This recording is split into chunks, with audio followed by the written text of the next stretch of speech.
Seorang veteran UMNO mendakwa gagasan rumah bangsa yang diperkenalkan Datuk Seri Ahmad Zahid Hamidi hanya retorik bagi menarik semula ahli lama.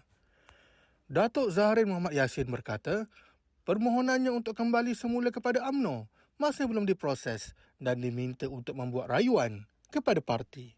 Saya memang melihat rumah bangsa ni dalam bentuk cakap tak sampai fikir. Kalau betul rumah bangsa, pengampunan dia bagi pada 6,500 orang, maka saya yang kena pecat ni patut dah ada dalam senarai. Tapi apabila saya cek, saya masih dalam pecat lagi.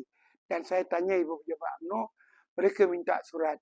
Saya tak akan tulis surat, merayu dan sebagainya.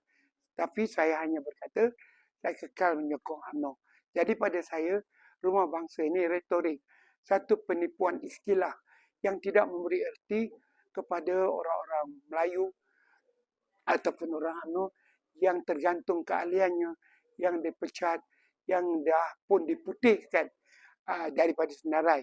Saya rasa yang 6,000 lebih ni adalah senarai-senarai nama yang ada di dalam UMNO Cawangan yang pernah diputihkan. Kemudian dipadamkan di putih itu dan dinamakan Rumah Bangsa. Ditanya masa depan UMNO menuju pilihan raya umum ke-16, Zahrin berkata, UMNO sebenarnya bersifat pragmatik dalam menjalankan kerjasama politik.